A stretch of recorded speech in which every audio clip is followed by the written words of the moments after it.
Hey guys, Scott Bill maybe here. Welcome back to my anime reviews. Disclaimer: the reason why there was no intro before this start title weekend thingy is because of the fact that it'd be either really boring or really spoilery, so I left it out. Basically, every week I'll try to watch an anime and then review it for you guys. Like I've said before, anime like One Piece, Bleach, Fairy Tail, and such will probably not be reviewed as they would take way too long for me to catch up, and I ain't about that life. It's Valentine's Day. You know what that means? Every year for Valentine's Day, I try to review a either fucked up anime or a really dark romance anime because I want all those who are in relationships to feel utter sadness. This year, I'm going to be picking an anime that's kind of in the middle of the last 2 years of evilness and weirdness. The year before last, I reviewed School Days, and last year I reviewed My Uchiki. So this year, I'm going to be reviewing the anime Myself, Yourself. Yeah, I don't know what's up with the semicolon either, but this anime is actually based on a visual novel with the same name for PS2. Things are going to get really deep, so let's get into it. This anime has about 13 episodes. They're like only 30-minute long episodes, so, you know, they're good enough. Before anything, I would like to explain that there are a few things in this anime that will offend some people that are very sensitive to some things. There is suicide, there is friggin' implied incest, murder, and gender rolling of some sort. If you are super sensitive, go watch something else. If you're interested now, or still interested from before, keep watching. Like usual, I will be explaining the most important parts of this anime, like the character, story, settings, relationship, voice acting, animations, music, and the genre. We always start with the genre here. It's a romantic drama anime.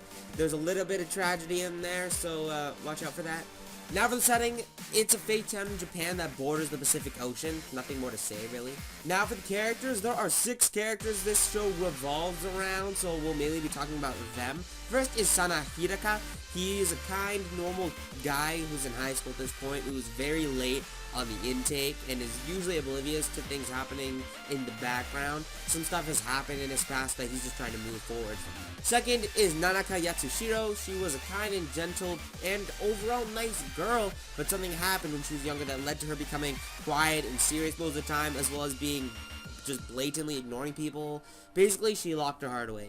Third is Shukatsuki. He is a happy-go-lucky guy who basically goes with the flow but will always be there for his friends. He will do anything for his older sister, twin sister, Shuri. Fourth is Shuri Wakatsuki. She's kind of tomboyish, can't cook, is very violent, but is very kind to her friends and is there when they need her.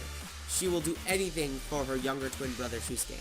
Fifth is Aoi Oribe. She's a hyper girl who is pretty clumsy, but is basically the mother of the group who is always prepared for most situations. Sixth is Asumi Hoshino. She's a happy, helpful person who really cares about others and is willing to help people in any occasion. She even volunteers at a retirement home. Now for the story. Sana, Nanaka, Shuri, Shu, and Aoi were once childhood friends. In elementary school, it was revealed that Sana had to move due to his parents getting a new job or something, because they don't really specifically explain his reason for moving. They have a party for him, and each of them give him presents. So Aoi bakes him a cake, Shu gives him a custom-made fishing lure, Shuri gives him a glove, and Nanaka writes him a song. Well, like half a song to play on the violin.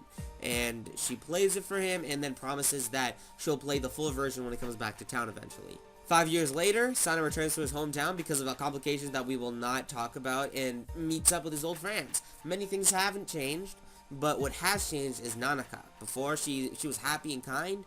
Now she's quiet, mean-looking, and somewhat introverted of some sort, you know? What happened to make her this way? That's for you to find out. Now for the animations. They were an old style. I mean, I'm a guy who loves the new style of anime. It's pretty well done for me, but the old style actually does fit this anime pretty well, and I have no hate other than the fact that it was just normal and okay. Now for the voice actors. I thought these voice actors were amazing. The biggest thing for me was the main character's voice. I swear to God, I'd heard him in other anime before because his voice is great, but when I looked him up, I could find not one thing that I've watched or played of his that he's actually voiced in.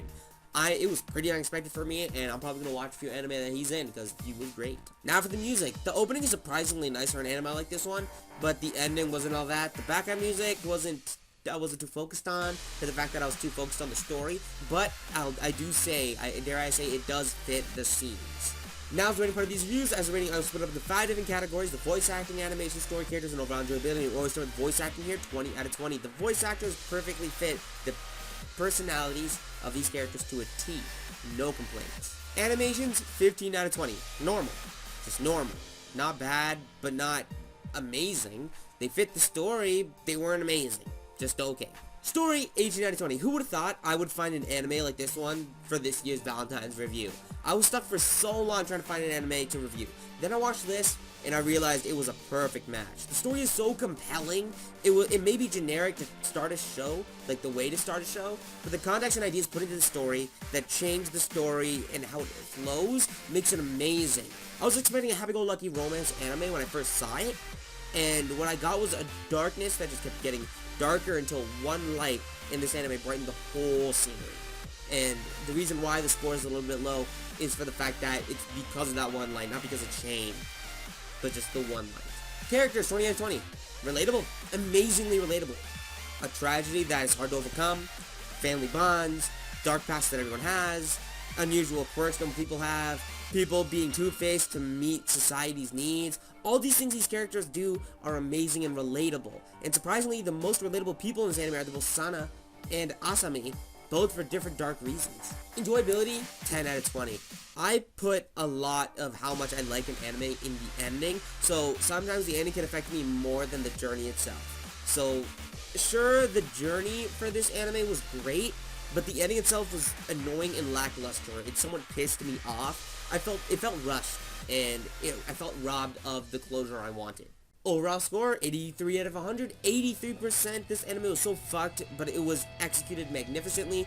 If only the ending was just as good as the journey. And if you're for this anime, I hope you know the video. The description should be a link to watch it on Crunchyroll. Remember that Crunchyroll's policies have changed. So now, if you want to watch an archived anime, you gotta be premium. But if it's a new anime that's going out right now, you can watch it for free until, like, I think a week or two after the whole thing is done. So remember that. I hope you guys enjoyed the video. Like I just said, thank you guys for watching. It's gotta be it, maybe. I'll see you guys next time.